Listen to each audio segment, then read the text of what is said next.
It's your boy Rocky Maverick, dope rapper, songwriter, and producer, and you are vibing with me at the real STL G.O.A.T. You did? What's up, y'all, and welcome back to season 2 of Real STL G.O.A.T. It's your girl Damaris, host of the show, and for today's episode, I got Rocky Maverick. Hey, Rocky Maverick in the building. All right, let's go ahead and get it started then.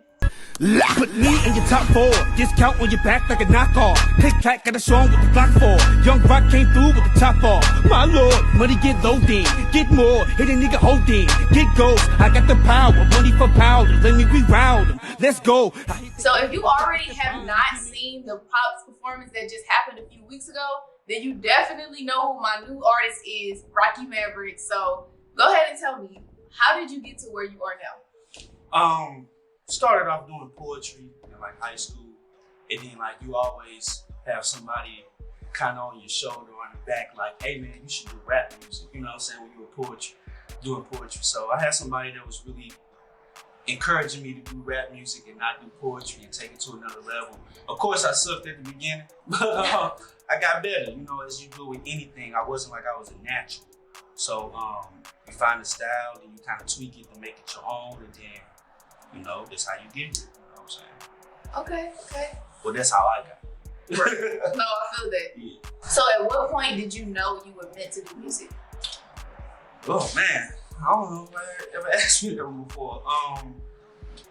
To be honest, I really can't answer that one. I don't know if I knew I was meant to do anything. To be honest, I'm living life and still don't know what I'm meant to be here to do. Music is just something I'm passionate about, so I do it because I love it. So yeah, it's like, for instance, I just did my show. So I was like, I'm gonna take a break. I ain't gonna do nothing for a while. The natural instinct in me was like, oh, you gotta write something, you gotta do something. And so I listen to something and I get to work it even when I don't want to. So that's how I know, like, I love doing what I do. So it just kind of happened natural, like, you know, hopefully things go to a bigger and better place, and then I can be like, okay, yeah, this is what I was meant to do for my life. But I can't say that music is something I'm meant to do, because right now, so much more ahead, so much more I gotta do. So hopefully music does afford me, you know, to be able to say, hey, I made it, this is what I was supposed to be here for. So, right. So you see yourself doing other things besides like music? Yeah, I mean, I had my braces on for like 2 years. My teeth was jacked up before then. So I did that so I could act. I want to act. I want to go and doing movies. I want to do all different type of stuff. I don't just want to be on a spectrum of like, oh, I just want to do rap. Let me get a hard record out. Let me get a dope video. I kind of just want to be very broad. So when the opportunity does come, I'm like, okay, I can do this. I can do that. You know what I'm saying? And if music doesn't work out, I can be in the entertainment business as a whole. Okay, that's dope. Okay, so you've been working on your monologues and everything? You know, I got some pictures and stuff like that. You know, hardest thing we would do is if I was acting is like to change my voice or something like that. So then I have to like, you know, I probably think I sound like a Mexican, I sound like a Chinese guy. So I don't know, but so yeah, but I'm definitely just want to not just focus on music. It's like I want to make music the main thing, and then you want to try to have like little branches, you know, like a tree. Mm-hmm. Yeah, so. Yeah, I definitely feel that. So what other creative outlets do you have? I've been writing music lately, so I got a couple artists I've been working with, like Justice LaRue, Justice, dope artist. Dynasty Red, she's an up and coming artist. She just kind of started. So just trying to like, I've been creating, doing music for like over 15 years. So I know how to format a song, make something, or what you would call, you think is a hit record. So that's my thing now, is just trying to, I guess, bring the experience that I do with my music and bring it to my artists so they can make dope music, or just make their music doper. Because you can hear something and be like, that's hard, but you can probably expand on it if you do this, that, before. And I have people in studio go up to me all the time, working, and be like, hey, that's nice, but maybe you should do this. And I'm like, you know what? You got a point. You're hearing something that I don't hear. So that's my next thing that I'm doing, just trying to assist artists. Like, hey, you know, you should do this, do that. I kind of want to get into producing a little more, but that's a big thing. It'll take a lot of time to learn to do it on the scale that I want to. So just gonna let stuff happen naturally and organic. See where I'm at. Okay, that's dope. So what motivated you to like get started, and what motivated you to keep going?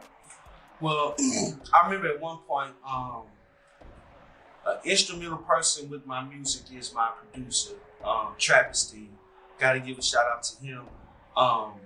Maybe like 4 or 5 years ago, I was just buying a lot of beats with him, get them online, through Fruity Loop King, and shout out Fruity Loop King, you know, all the producers. And basically, I was buying so many beats and working on them at a clip, and he was like, dude, you just like churning out all work. And then I started putting this stuff out, and then I was getting numbers. And he was like, dude, like, we really gotta work. Like, he was like, I don't think you should buy any more beats from me. Let's go ahead, let's get to work, let's get it cracking. I'm like, all right, bet. As soon as that happened, my guy got locked up. So it was like, I kind of lost the motivation in that time. And I remember he came back and he was like, yo, what's up, man? Like, let's go ahead, let's get back going. And I really didn't want to do it. I was like, man, it's been a couple years. I'm married now. I'm really not in the mindset of doing music. And he just lit a fire under my butt, man. He started sending me stuff I just could not work on. And from there, that was 2000. My last album was 2017 before I dropped something in 2020. Yeah, 2020. So that's a whole 3 years. So now it's from there until now, I've dropped over like 7 or 8 projects. So, so he definitely motivated me. That's the reason why I came back. Forever indebted to him. Whatever you need, I got it.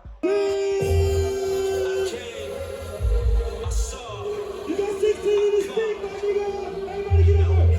Hey, fuck with me. Me and only me, motherfucker. You motherfucker.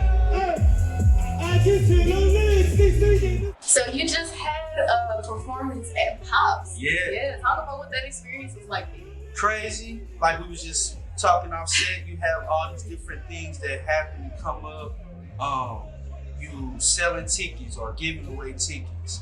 You're trying to get good engagement on posts and do clever stuff to get people engaged and want to come. My set, I probably had at least, I think about 15 to 20 people on it. So think about all those egos you gotta manage and work with. And none of them were hard, but it's just people are different. So one person may want to do this, other person don't, or time restraints and stuff like this. So it helped me get my preparation together. You know what I'm saying? I'm very satisfied how the show came out. I think my violinist Blake, I think his name is Black Concert, or Concert Black. But I think it's Concert Black. Man, did a great job. Brought something very unique to the set. It gave people something to look at, or it gave people something that I didn't think most people were doing. I think Nando STL probably had like a violinist on one of his sets before. So he's a dope artist. I didn't know that until I had talked to Concert Black and they worked together. So you just see like, when I heard that he worked with Nando, and then I know the stuff that Nando does, stuff like that, you already know you're working with a professional. So I got to give a big shout out to him. Without him, I feel like my show just kind of would have been like, yeah, that was kind of like everything else I seen. But when he came out there and he was doing his thing, it was like, man, like people was like, dude, I can tell y'all really put work into that. And that's what matters. That's what matters. Yeah, it was a really dope show. I mean, it was a really nice turnout. Yeah. I loved all the artists that came onto the stage. We had so many different artists. Of course, we got Stephon Raquel. Yes, sir. Justice LaRue was there. Who were the other artists that you had? Hazy P, that's like my bro. I gotta give a shout out to him too, because he motivated me to get where I'm at too. He put me on a lot of shows in the beginning of 2020. It helped me get my ball rolling, turn my snowball into an avalanche. Preach, he's like one of the legends of St. Louis. He's been doing music longer than I've been on the scene. He's been doing this stuff for a minute, so I was blessed that he came out. Goodness gracious, Dynasty Red was up there with me as well. Tank the Machine, Sadie's, G.A.T Bars. So my thing, I just wanted to I put a lot of people on my set. So first of all, people were like, oh, I wanted to show love. It wasn't that. My guys know I love them. And I gotta give nobody opportunities, but I just wanted to make my set diverse. So you on stage for 30 minutes, you don't want to have it's kind of often, like you hear a song, you might hear it for 2 minutes, you're like, okay, I'm gonna hear the next one. So I'm the type of guy, I'm like, okay, we're gonna play that half a song, boom, and we're gonna go into the next one, keep the momentum going. So that was the reason why I had so many different people on there. I wanted to make sure the set was diverse and that you got to hear different things, you know what I'm saying? Like not just the stuff that I had already kind of had out and maybe you've been listening to already, you know. Bust your head with something different that you was like, oh, I didn't even know you had that. You know what I'm saying? So. Yeah, it was dope. I liked all the different artists that you had on there. Like they definitely caught my attention. Yeah, and shout out to all of them for coming to rehearsals. You know what I'm saying? Sacrificing. EJ Carter. Shout out to EJ Carter, man. How I forget about EJ Carter, man? So yeah, man. Like everybody was very professional. And then it also gives you a feel like, man, I can lead something. I can be a leader. So I put all this together, and people